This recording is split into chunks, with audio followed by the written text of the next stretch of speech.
हम लोग क्या पढ़ेंगे, इलेक्ट्रिक करंट। और प्रीवियस लेक्चर में हमने आपको पढ़ाया था कि इलेक्ट्रिक चार्ज क्या होता है। ठीक है, आज हम क्या आपको बताएंगे, इलेक्ट्रिक करंट के बारे में बताएंगे, विद्युत धारा क्या होती है। तो विद्युत धारा आवेश प्रवाह की दर को विद्युत धारा कहते हैं, यानी आवेश जिस मात्रा में प्रवाहित होता है उसी को हम क्या कहते हैं, rate of change of charge is known as the electric current, यानी आवेश प्रवाह की दर को विद्युत धारा कहते हैं। इसे हम I से प्रदर्शित करते हैं। ठीक है, और I बराबर होता है dQ by dt। ये जो आपका D लिखा है इसको मैथमेटिक्स में कहते हैं डिफरेंशिएशन, ये किसी चीज की दर को बताता है। ठीक है, तो ये दर देखिए समय के साथ आवेश की दर को बता रहा है, कितना आवेश एक स्थान से दूसरे स्थान में करंट को फ्लो होने में आवेश की मात्रा प्रवाहित हो रही है। तो आवेश प्रवाह की समय दर को ही हम क्या कहते हैं, विद्युत धारा कहते हैं। और इसका मात्रक क्या होता है, आवेश का मात्रक क्या होता है, कूलम, और समय का सेकंड। इसका मात्रक हो गया कूलम बटे सेकंड, और कूलम बटे सेकंड को ही हम क्या कहते हैं। ठीक है, अगर मैं 1 एम्पीयर की डेफिनेशन दूं, जब आप क्लास 12 में पढ़ोगे तो 1 एम्पीयर की डेफिनेशन और भी बताई गई है। तो यहाँ पे अगर हम 1 एम्पीयर की डेफिनेशन दें तो यदि किसी चालक तार में 1 कूलम का आवेश 1 सेकंड तक प्रवाहित किया जाए तो उस चालक तार में प्रवाहित होने वाली धारा 1 एम्पीयर की होगी। 1 एम्पीयर बराबर हम लिख सकते हैं 1 कूलम बटे 1 सेकंड। और एक चीज मैं आपको बताऊं कि विद्युत धारा का जो प्रवाह होता है वो इलेक्ट्रॉनों के विपरीत दिशा में होता है। देखिए जैसे ये चित्र बना है ना, तो इसमें प्रतिरोध है, प्रतिरोध के बारे में हम आगे बताएंगे। प्रतिरोध क्या करता है, विद्युत धारा के मार्ग में अवरोध उत्पन्न करता है। इसकी चर्चा इसके बाद हम करेंगे। देखिए यहाँ पर हमने एक विभवांतर लगा दिया, यहाँ पर एक कुंजी लगा दी। तो इलेक्ट्रॉन जो होता है वो हमेशा ऋण टर्मिनल से प्रवाहित होते हैं, क्योंकि इलेक्ट्रॉनों पर चार्ज भी कैसा होता है, ऋणात्मक चार्ज होता है। कितना होता है, -1.6 × 10⁻⁻19 कूलम का होता है।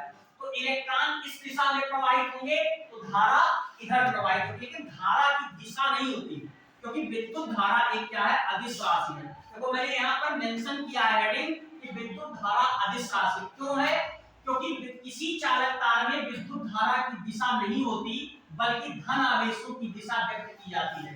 यानी कोई चालक तार है, इसमें ये जो मैंने तीर बनाया है ये विद्युत धारा की डायरेक्शन नहीं है, बल्कि इस धन आवेश की, जो यहाँ से टर्मिनल से ये धन टर्मिनल है, इसको इंगित कर रहा है कि धारा यहाँ से निकल रही है। विद्युत धारा की दिशा नहीं होती बल्कि धन आवेशों की दिशा को व्यक्त की जाती है। तो विद्युत धारा इसीलिए, और विद्युत धारा सदिश योग के नियमों का पालन भी नहीं करती। ठीक है, सदिश योग का जो नियम, सदिश योग के त्रिभुज नियम का पालन नहीं करती। सदिश योग का त्रिभुज नियम क्या है, I = A + B, ये इसका रिजल्टेंट है अगर दो वेक्टर इस प्रकार से हो। आगे आप इसको पढ़ेंगे 11th क्लास में। तो और उसके बाद हम एक और हेडिंग लिए हैं, वैद्युत विभव तथा विभवांतर। तो वैद्युत विभव तथा विभवांतर समझने के पहले आपको समझना पड़ेगा वैद्युत क्षेत्र क्या होता है। जैसे कोई आवेश है, अगर इसको लाके इस बोर्ड पे कहीं रख दोगे तो वो आवेश अपने चारों तरफ एक वैद्युत क्षेत्र उत्पन्न कर देगा, और उस वैद्युत क्षेत्र में अगर कोई और आवेश लाओगे तो क्या करेगा, आकर्षण या प्रतिकर्षण बल का क्या करेगा, अनुभव करेगा। वही मैंने लिखा है, वो क्षेत्र जिसमें कोई आवेश लाने पर वो आकर्षण या प्रतिकर्षण बल का अनुभव करता है, उसे क्या कहते हैं, वैद्युत क्षेत्र कहते हैं। E बराबर वैद्युत क्षेत्र एक सदिश राशि है, E बराबर होता है F/U। उसके बाद अगर आप वैद्युत विभव तथा विभवांतर समझेंगे तो अनंत से किसी आवेश को, देखो मैंने फिगर बनाया है कि मान लेते हैं कि कोई परीक्षण आवेश अनंत से हम वैद्युत क्षेत्र, यहाँ पर एक आवेश रखा हुआ है, तो ये अपने चारों तरफ क्या करेगा, एक इलेक्ट्रिक फील्ड जनरेट करेगा।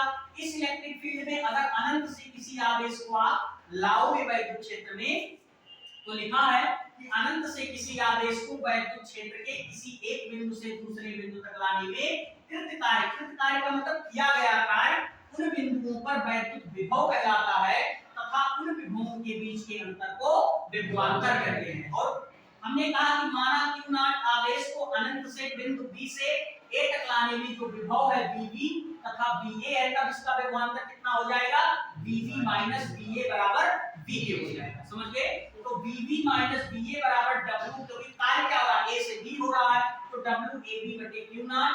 और अगर ये मान अगर हम यहाँ रखते तो V VA बराबर W AB बटे Q नॉट होगा।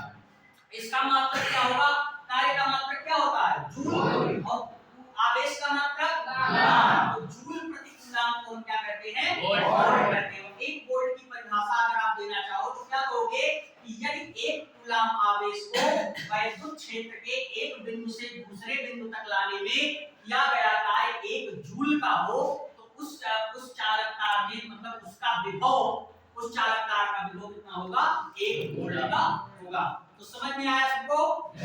ठीक।